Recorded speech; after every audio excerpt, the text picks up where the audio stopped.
Now, do you know what, Kevin? I'm going to give your full title today because I never do.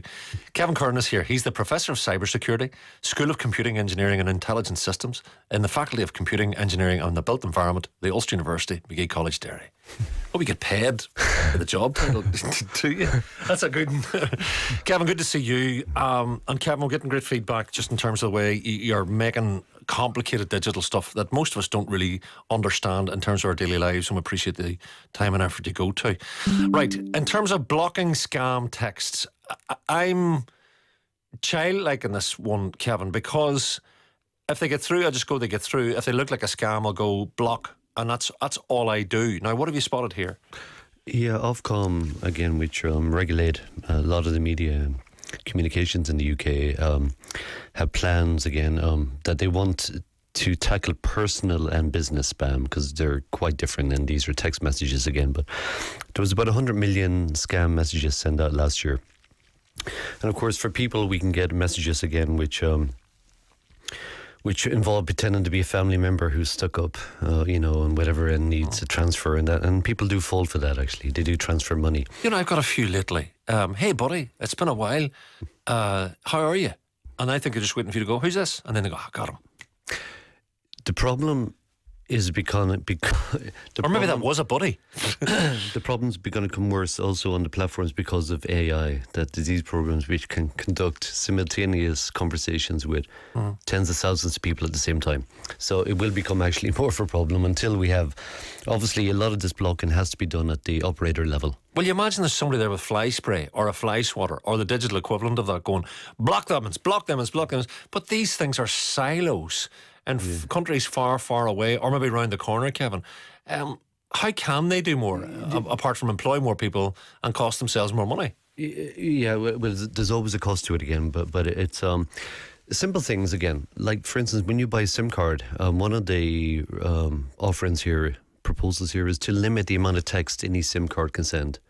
But that will eliminate a lot of spam, actually. Because they buy a SIM card and blitz 10,000 people. Yeah, there was a discovery there in New York there, last month again of about literally, thousands, tens of thousands of phones within a call centre thing. And they're used for everything. They're used for, obviously, sending spam. They're used by hackers. They're used for gaining followers on Instagram, on Facebook, whatever. But what about if Brad Pitt's handlers I'm making this up, want to access his 16 million followers, and he message to everyone, and there's 16 million text messages. I don't know what he does. He doesn't do that, right? Yeah. But people, really famous people, do want to send a million because they've got a million followers.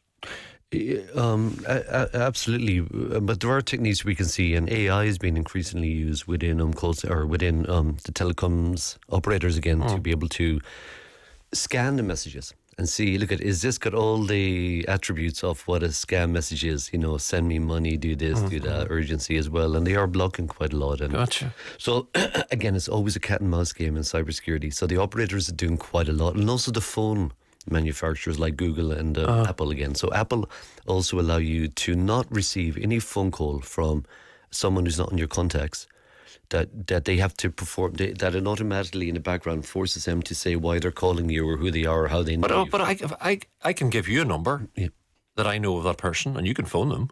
Yeah. But you're saying Apple doesn't allow that, or what? You can block this. In other words, if you ring, if one of your friends rings me and I don't know them, and they ring me from a number I've never communicated with, Apple will, the phone system, before it reaches me or I get the phone ring, they will have to answer, who they are and why they're calling me. Yeah. So this eliminates a lot of cold calling. Actually. Gotcha. Right, okay. There's a couple of brilliant ones this week, but I want to talk about O2 as well. Yeah. Kevin, because Ofcom, the regulator, as you rightly say, in terms of the spirit of pricing rules, I think this bugs everybody.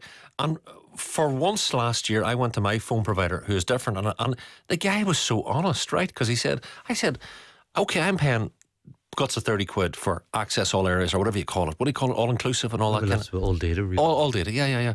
And I said, all data, how much is that? He said, well, it's anything. It's movies. It's whatever you want. I said, how much am I using? He says, about threepence. And I said, what am I paying £30 if all I'm using is threepence? Because most of my life is on Wi-Fi in the house or in here in work. Yeah. I said, yeah, you're right. You'd be better on that tariff. Exactly. And he cut my bill in half just because I asked him. Yeah. So what about O2 and the spirit of pricing, Kevin? Yeah, O2 are rolling out to 15 million O2 customers. They're increasing the bill basically by £2.50 a month come next April. Originally they said it was 180, but they've increased it by 40%. O2 have come along. Or Ofcom have come along and done a good thing, and they said, look, from now on, when you sign a contract with your mobile provider, there can be no increases linked to inflation within that contract period. But again, O2 have kind of broken away from this and felt free to be able to raise it again by, to have an increase again of £2.50 per month starting in April. Now, if you are an O2 customer, you are free to leave within 30 days of being notified of the price rise. And there are a lot of, solutions out there again. There's one there, just like you say, very few people go above 40, 50 gig. You can get, as the mobile, do a contract for £6 a month with 60 gig and then free calls and messages again. But do you use 60 gig on your phone? No, I don't. Not even I do. Does anybody these days? Apart from, but then most people, if they want to download a movie for the journey, they do it in the house on their Wi-Fi, and then they don't use the gig. They don't know. I download everything on YouTube, because I go through many dead spots on the way home, and I watch everything, and even my Netflix, whatever. So I know you'd have to be a power user. Yeah. Gotcha. More stuff coming up from Kevin. A wee bit of breaking news, folks. The Women's World Cup qualifying draw has just come out. It's France, Netherlands and Poland for Carla Ward's Republic of Ireland. Not as bad as it could be, reports RTE, but not as kind. They've avoided A3 and A4, but against all the others. Anyway, their group is France, Netherlands, Poland. The Group A1 is Sweden, Italy, Denmark and Serbia. Group 3, Spain, England, Iceland, Ukraine. And Group 4, football fans, Germany, Norway, Austria, Slovenia. Right, see, it's worth... Mark, I forgot to mention again the social tariff. If anyone is on universal credit, pension credit, income-based support, Job Seekers Alliance, income support of any type, you get up to 50% off your mobile contract. You could also then get the phones to the rest of the family. It's social tariffs for mobiles. If you're on income support or a pension, you can save half. I did that for an elder in my own family connection, and I couldn't believe it because the provider said absolutely, for pensioners we give, and it was buttons. No early exit fees. You can keep your number packed. And Kevin, I love this, and it's a great spot on your part in terms of AI, right? Mimicking. Some of it's getting very smart. You give us a great spot about a month ago on YouTube in terms of some of the goofy stuff, but you don't realise it's goofy until you go, I wonder is that goofy? But they're getting smarter, right? And they're mimicking people's voices. Kevin, how you doing? I've just lost my phone. I'm not on my phone because I'm on my phone. I'm up the Swanee here. Can you drop me a wee 100 on Revolut? But code words, Kevin. Yeah. It's as old-fashioned as the Second World War. It is, yeah. But what about it? Basically because the tools have become so good at cloning people's voices that you can literally have an interactive conversation with someone at the other end of the line. And as they're saying their sentence, it's being converted into the voice that they've cloned. How would the thief of the phone get access to your voice to clone you? I've stole your phone, Kevin, but how did I get your voice? Quite often online. Obviously, we're easy targets. We're all over the web.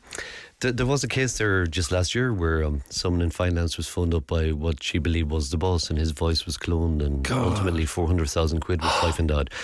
Anyone involved in finance, and every guy who owns a business right now, has to establish a code word with the person who's in charge of paying people in their office, and tell them, of course, that if I ever phone you up. And if I ever say, look, please, Kathy, transfer this to whatever, change our bank and all that, just don't believe me. And also ask for the code word if you need it. Kathy, did you buy them trainers? And she says, the purple ones. I did. The purple word.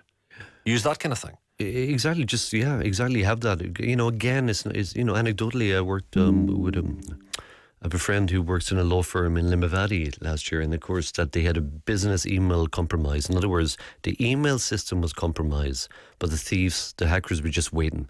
They knew that this woman was doing, as you know, whenever we buy a flat in an apartment in Ireland, in the UK, we always have to, we get our mortgage, hopefully it comes into our bank account, and there comes a day where we transfer that sum of money needed to a solicitor. Gotcha. They waited, the hackers waited for the day that where the email was being sent, and then they contacted the girl. Obviously, it looked like it came from the firm, and told her, by the way, sorry, we give you the wrong bank details. Here. Yeah. And the woman lost 40,000 quid, and there was no recourse.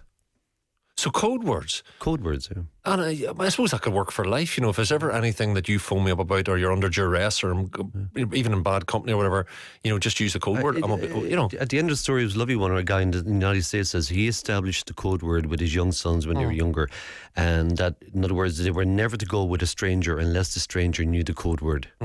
And, you know, picking up kids from school, it's not bad. Right. In terms of, Kevin, you've given us so much information, but let's talk, shall we, about firms listed on is it called a weird website with wrong information in terms of reputations and all of this. So what are the scamsters up here? What up to here? It's kind of a business directory fraud, and actually it's increasing.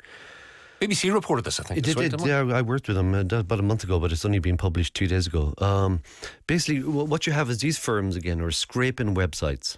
So it could be, you know, Mark Patterson sweaters. And they will scrape your website and they will insert you into one of their directories.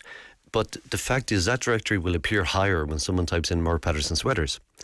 So they will charge you for removing the false information again, the wrong information again. And also, they will also try to... What if I haven't paid for it? Exactly. But they'll also, first of all, they will try and sell you that, in other words, Mark, please... Join our website, yeah. Exactly, 100 quid a week or a year, and we'll get you whatever else. But if you don't, you're still coming up with the wrong information, with no contact for people when they type in Mark Patterson sweaters. Because you could be Kevin Curran sweaters, and you're trying to undercut me, and you could say on your website, oh, Mark Patterson sweaters, see that one there, £200, rip off. I can do you this one for 120. Yeah, it's a hijacking of sorts, and again, there is people who completely rely, of course, on online sales. And reputation. And they completely rely, because 99% of our searches here in the UK are conducted on Google. If someone screws with your listing on Google, you know, your business will go out of business overnight. So, again, you should always be Googling yourself, seeing where your company's results appear in the search engines, and contact nefarious sites like this. On the BBC Red page this week, BBC NI has a fabulous piece on that in terms of one particular, I think it was salons or whatever the case in point. Kevin, let's talk finally about Blue Sky. After some of the major politics of the last couple of years, Blue Sky, as an alternative to another very highly prominent social media website where there's a lot of very negative stuff, a lot of doom scrolling and all the rest, Blue Sky then says we're going to be positive, we're not going to be led through the nose by the digital playboys, we're going to play fair and all the rest. People have their own view on that. But they're testing a dislike option, not just so that people can dislike whatever, but to try and address what, Kevin, if you're a Blue Skyer listening to this? Well, like most of those, like X even, when you go into the feed on Blue Sky, you have For You and Following.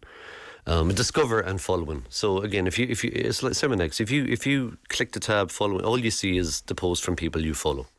But Discover is obviously what most people kind of use, because you're seeing what's trending and you're seeing people that you might like to follow. So in the Discover tab, people are unhappy on Blue Sky because they're seeing the same things, they're seeing bland things, they're seeing things they don't agree with. So they want to have a dislike. And it's a way to tailor the feed more to your likes. And not to get material from goofs. Yeah, and if you see posts, you know, you've no interest in whatever, you can just dislike and it should not be shown. But why is that in 30 seconds, Kev? Why does that matter so much? I thought you could. Well, it creates the feed more, because It means that the company's not telling you what to read. Well, you're telling the company what you want to read. Yeah, exactly, very much. You're curating the feed towards your own likes again, even though Blue Sky, like a lot of them, are struggling to get users, really. Gotcha. Yeah. Kevin, we've covered a heck of a lot of ground there. I do appreciate your good offices today. Professor Kevin Curran there, the Professor of Cybersecurity in the University of Ulster at Magee. Back in 10 minutes, folks, I want to talk about being money smart in the real world. Did anybody ever sit you down and teach you how to do money? I can't remember it, but we learn. But then what's new here? And a bypass of the twin towns of Ballybuffet and Stranorlar. It's on the table, but will we ever see it? Back in 10 minutes. The time is 1 o'clock.